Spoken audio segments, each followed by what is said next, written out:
Bonjour à tous et bienvenue sur netprof.fr. Tout de suite, la deuxième partie de l'introduction à la chimie organique. Dans ce cours, nous allons voir la suite sur les nomenclatures, ainsi que des exemples qui vont nous permettre d'approfondir nos connaissances en nomenclature. Donc, dans le cours précédent, je vous avais parlé des groupements du type méthyle, éthyle et tous les groupements qui finissent en -yle qui s'additionnent à une chaîne principale. Bien ici, on va voir les groupements qui s'additionnent à une des chaînes principaux, mais qui ont des noms un peu particuliers et on les croise souvent en chimie organique. Donc, par exemple, le premier, c'est l'isopropyle, donc c'est un CH3, CH, CH3, et en fait, la chaîne principale est liée au carbone central de cette molécule. Ensuite, il y a le tertiobutyle, donc c'est CH3C, CH3, CH3. Et le carbone encore principal est lié à la chaîne principale. Puis ici il y a le phényl. Donc on avait vu dans le dernier cours le benzène. Donc en fait le benzène c'était quand il y avait des groupements sur un phényl. Mais là cette fois-ci c'est le phényl qui est lié à une chaîne et qui n'est pas le groupement principal dans la chaîne. Donc on va dire phényl.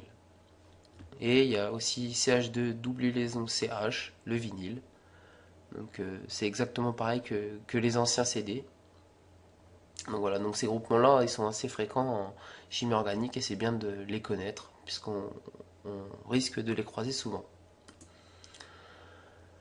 Donc là, il y a aussi deux petites molécules que je voulais vous montrer puisque ils portent pas exactement le même nom que dans la nomenclature, puisqu'en fait, c'est des composés qui sont souvent utilisés en laboratoire.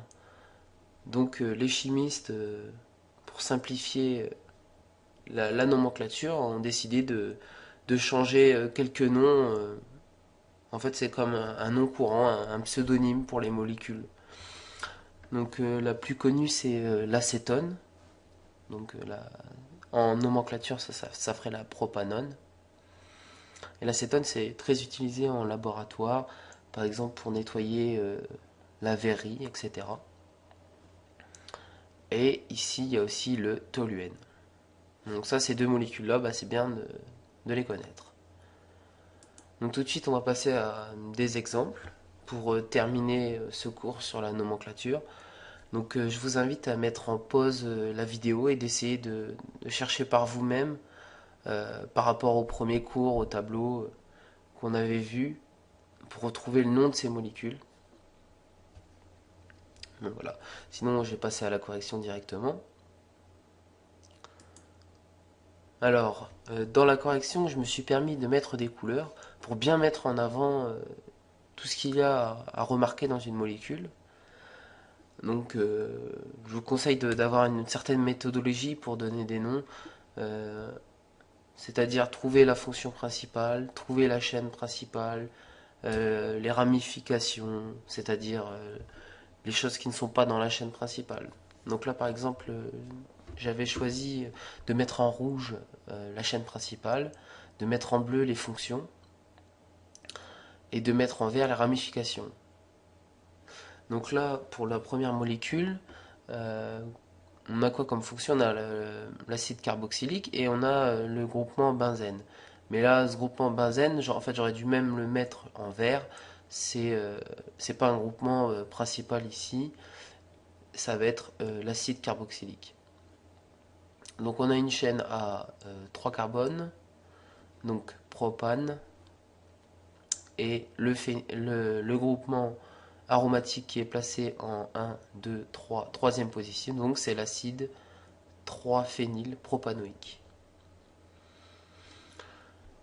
Ici, ma chaîne principale, c'est le CH3.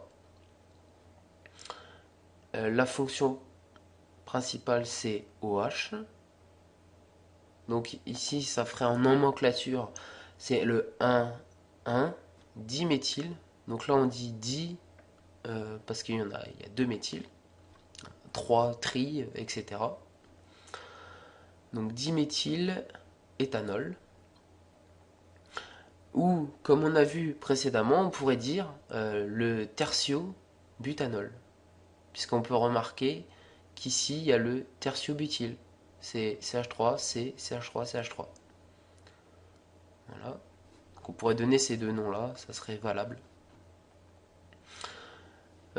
Pour le groupement qui est juste en dessous ici, donc la chaîne principale, c'est encore une chaîne à 3 carbones.